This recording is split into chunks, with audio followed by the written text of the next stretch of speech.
He was an ordinary construction worker but highly professional. In the evening, he carefully inspected the damp wall he had just repaired that day for a client. Unexpectedly, just a second later, countless bullets were fired at him. Vale quickly hid behind a nearby cement wall. He hurriedly took his tool bag, pulled out some tape, and immediately bandaged his wound. After that, Vale threw his safety goggles on the ground. He used the goggles to observe the assassin's movements. When the two assassins arrived, they realized that Vale had disappeared. Before they could react, Vale suddenly rushed out from afar and used a hammer to take one of them down. As the remaining assassin was performing his sniping, Vale seized the opportunity to throw his helmet to create a distraction. He forcefully hurled the hammer toward the assassin. Next, Vale leapt onto him, pinned him down, and quickly used the tape measure he carried to strangle the opponent. Then he dragged him to a cement tank and pushed him in. Vale opened the lid of the cement barrel nearby. Just as he picked up the assassin's gun, the man suddenly crawled up from behind. Without hesitation, Vale raised the gun and shot him down. Suddenly, another assassin on the roof pointed a gun and crawled forward. Vale abruptly smashed through the wall and charged at him. Without a word, both of them engaged in a brawl. Vale quickly grabbed the trowel on the ground and thrust it hard into his opponent. The assassin was no less aggressive. He grabbed Vale and slammed him hard into the wall that he had just repaired that day. This was a big problem. After this fight, he would have to repair the wall again for the client. The two fought from the rooftop down to the slanted roof beside it. Because of the slippery rain, both nearly fell at the same time.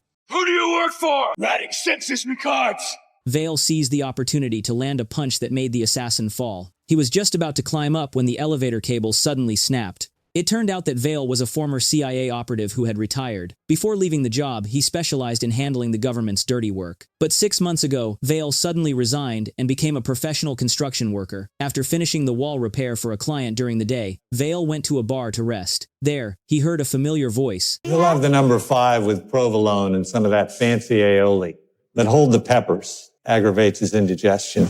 Vale turned around and saw that it was Malley, his former boss at the CIA. Their purpose this time was to have Vale return to deal with a troublesome problem. Because a few days earlier in Thessaloniki, Greece, a German journalist who intended to overthrow the CIA had been murdered. The crime scene was handled very cleanly, showing that the assassin was extremely professional and highly experienced. However, after checking the surveillance cameras, Agent Kate found some useful information. When she clearly saw the assassin's face, Kate was utterly shocked. She immediately reported the situation to Malley. After watching, Malley was also astonished because the assassin was Victor Radek, a former secret CIA operative. He once operated openly as a middleman for the Russian mafia in Greece, but had been executed 18 months ago for refusing to carry out a mission. And now, he suddenly came back to life and appeared. Clearly behind this was a major conspiracy, because Radek and Vale had been extremely close companions, and Vale was the one who had carried out the execution of Radek back then. That was the reason Malley came to Vale. Hearing Malley say that Radek was still alive, Vale could not believe it. He himself had executed Radek. He thought Malley was deliberately making things difficult. But Malley placed a file on the table in front of him. That file belonged to a man named Popov, a notorious Russian smuggler. During his time as an operative, Vale often dealt with men like him. Kate added that this Pop had died in a shipwreck 2 years ago, but beside the journalist's body appeared a photo of Popov. This photo was the very one the CIA had used to assign Radek his mission. Now that this photo suddenly appeared, it could only prove one thing. Radek was still alive. They guessed that Radek's purpose in shooting the journalist was to set a trap and put the blame on the CIA. Because Radek had been executed by Vale himself, Malley decided to have Vale and Kate work together and go to Greece to uncover the truth and eliminate Radek. Moreover, this was a top-secret mission. They had to act without the Greek government or Interpol finding out. But Vale still firmly believed that Radek was dead. He did not want to get involved in any more CIA missions. Therefore, he stood up and turned his back to leave. That night, when he returned to the construction site to check the work, the shooting at the beginning of the story occurred. Now, Vale finally believed the truth that Radek was alive, and Radek's next target was him. The next morning, he immediately went to see Kate, ready to go with her to Greece to personally deal with this trouble. Vale did not forget to bring along his construction worker's tool bag. On the plane, Vale instantly fell asleep with his head down. While reviewing Radek's file, Kate discovered that Radek had been married and had a lovely daughter. But Radek's wife and daughter had both died tragically, clearly murdered in a brutal way. Upon arrival, the two drove to a rundown factory on the outskirts. When getting out of the car, Vale saw a long-haired man and was overjoyed. The two hugged each other tightly. Vale introduced the man as Patricio, an old comrade of his from the time of his missions. He had been taking care of Vale's dog since Vale's retirement. When Kate saw the dog, she showed alarm because she was allergic to dog hair. To ensure the mission went smoothly, Patricio thoughtfully prepared prepared the necessary weapons for both of them. After that, Vale and Kate pretended to be a married couple to begin their operation. Before leaving, Patricio gave them a supercar with 550 horsepower. The chassis and the front bumper had both been specially reinforced. With this car, their next actions would be even more formidable. Back at the hotel, Vale told Kate to take a bath and put on makeup first while he had to prepare a few things. But while Kate was bathing, Vale secretly went to a church. He placed 3 candles into the incense burner, clearly holding a memorial. Memories of intimate moments between him and Radek's family appeared. After that, he secretly placed a phone on the church's heating system. It seemed he already knew someone would come to take it. Leaving the church, he went to the CIA officer in charge in Greece and recounted all the information he had obtained. She was astonished after hearing it. She could not understand why. Being the one in charge in Greece, she had not known anything. They assumed there was a mole, and Radek must be holding a secret that could not be revealed. Then Vale revealed his true purpose. He said that in the past, when carrying out missions with Radek, they often hired a local man named Stan to do some dirty work. Now he needed to find this Stan. She told him that Stan had washed his hands of crime and opened a beach club. As soon as he got the news, Vale immediately went to the beachside club. Stan was no longer the thug he once was, but had become a powerful boss. Seeing Vale, Stan was also very surprised, because working for Vale had been 5 years ago. Now Vale's return could not mean anything good. After arriving, Vale did not beat around the bush but went straight to the point. He wanted to find Radek. Stan reminded Vale that Radek was dead, but Vale answered sarcastically, "You know what they say about Balkan men?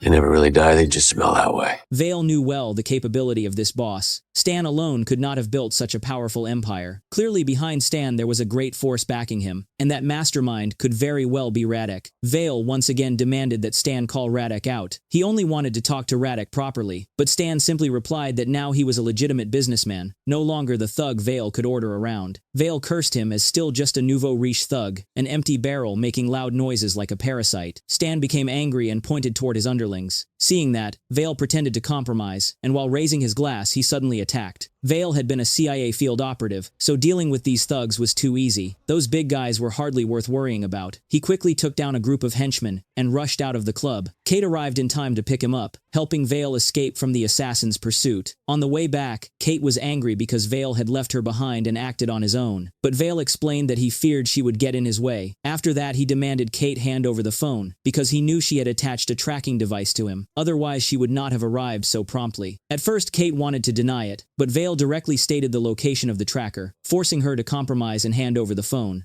Vale had just glanced at the phone when Kate snatched it back. Kate demanded that Vale answer her question. She emphasized that if he wanted her cooperation, he would also have to share information, especially the truth behind Radek being accused of betraying the CIA. Vale had no choice but to recount the entire matter. It turned out Radek had always been an intermediary for the Russian mafia in Greece. In the past, to find refuge for his wife and child, he had joined the CIA, but the mission the CIA gave him was to assassinate Popov. After that, his identity was exposed. The Russian mafia took revenge and murdered his wife and child. From then on, Radek seemed to lose his mind, hunting down all those involved in the killing of his family among the Russian mafia in Greece. In his view, it was the CIA that had cost him his family by assigning him the mission to assassinate Popov. Therefore, the CIA had to send Vale to eliminate Radek. Meanwhile, at CIA headquarters in Langley, they received a file from a hacker. Inside was all the evidence of the massacres of innocent civilians committed by America abroad in recent years. The hacker threatened the CIA that if they did not want this matter exposed, they must prepare 100 million USD in Bitcoin, and the transaction must be done with a hardware wallet. In the meantime, Vale and Kate were still secretly monitoring Stan. They knew Radek would not easily appear, so they had to find a breakthrough through Stan. Taking advantage of the moment Stan went out, the two secretly broke into his house. Vale quickly showed the professionalism of a construction worker. He discovered loose bricks on the fireplace chimney. Using the tools he carried, he pried the bricks out and indeed found a file. There they found the phone of the dead journalist, proving that their line of investigation was correct. They also found information about Radek's next target. At that moment, the sound of a door opening came from outside. The two immediately hid themselves. A large man entered. He took a can of soda from the fridge to refresh himself. Then he noticed an unusual noise in the room, quickly drew the gun from his belt, and stepped forward to check. Vale suddenly attacked him from behind, and the two engaged in a brutal fight. Vale could easily deal with ordinary thugs, but when facing a master like this man, he was at a disadvantage. After only a few moves, Vale was badly beaten. Seeing this, Kate immediately drew her gun and ordered him to stop, but this was her first mission, and she had no combat experience. She was slapped, her gun knocked away, and then she was thrown to the ground. The two attacked together but still could not cause any significant damage to the big man.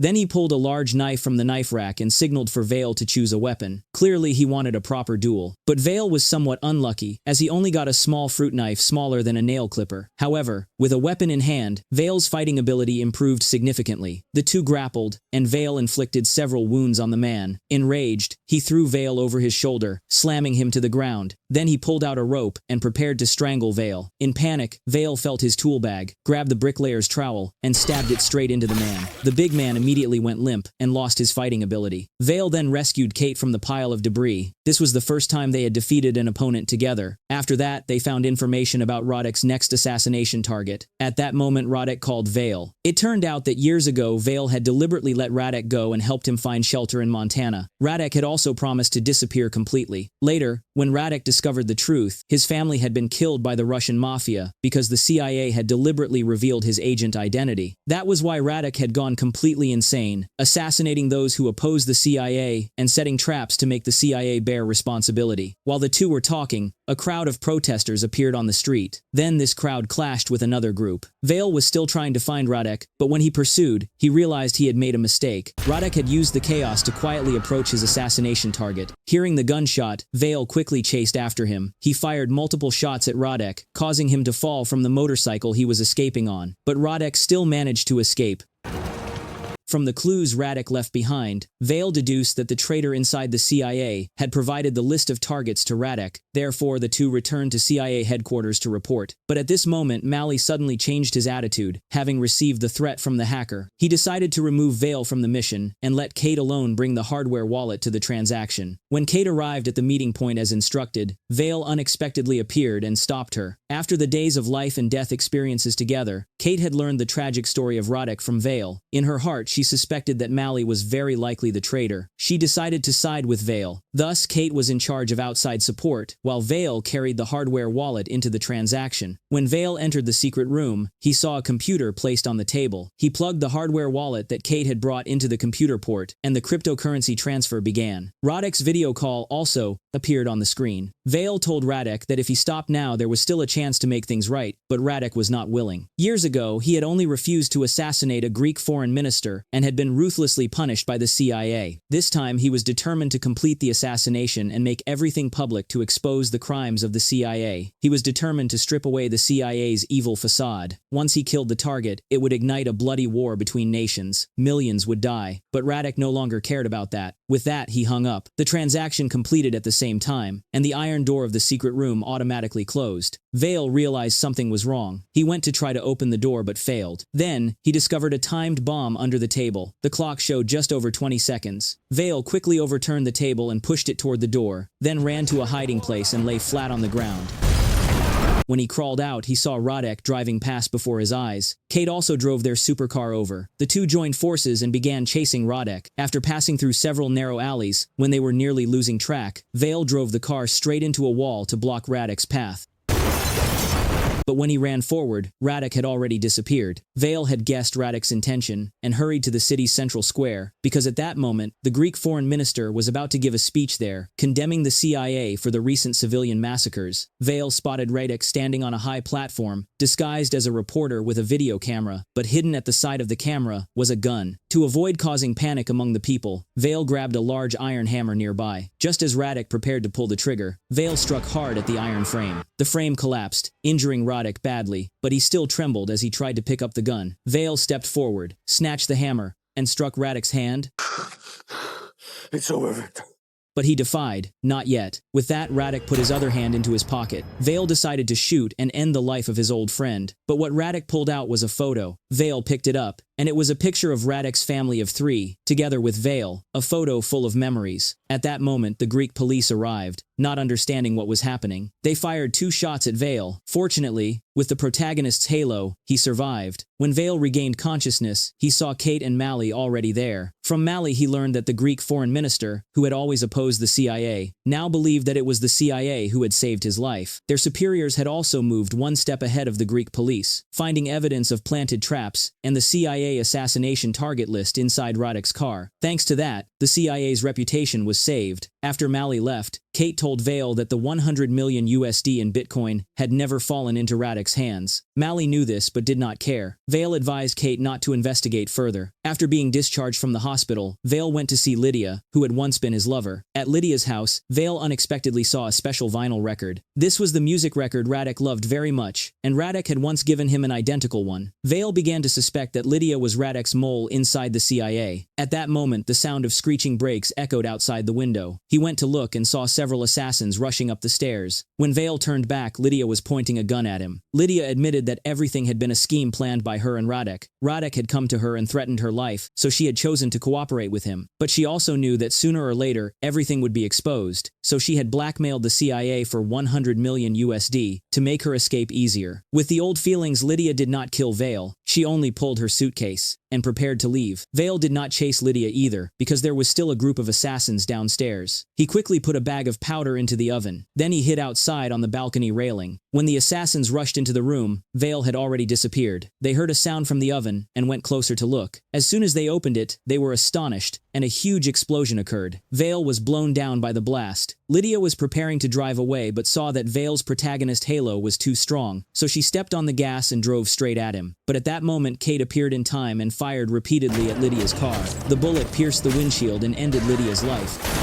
After that, Kate and Vale supported each other and left. At the end, Kate refused her superior's offer of promotion and a raise. She took Vale's dog, listened to the song he loved, and resolutely left the CIA. As for Vale, he unluckily still had to return to repair the wall that had been damaged in the previous fight. In the context of the increasingly saturated espionage action genre, The Bricklayer stood out not only thanks to its spectacular action scenes, but also because of its profound exploration of humanity. The film was not just a thrilling chase to find the traitor, but also the journey of a man facing his tragic past. The protagonist, Vale, was not a perfect super agent. He was an ordinary construction worker, trying to escape the quagmire of the past, but then being pulled back in. The film's appeal lay in the fact that it not only focused on gunfights and brawls, but also delved into the complex relationships between the characters. The friendship, betrayal, and personal tragedy of Radek made the story more than just good triumphing over evil. The audience could see that in the underworld full of deception, nothing was absolutely black and white. The film raised questions about morality and forgiveness, making viewers reflect on the thin line between justice and revenge. Today's story ends here. Thank you for watching the movie. What do you think of this film? Please leave a comment below.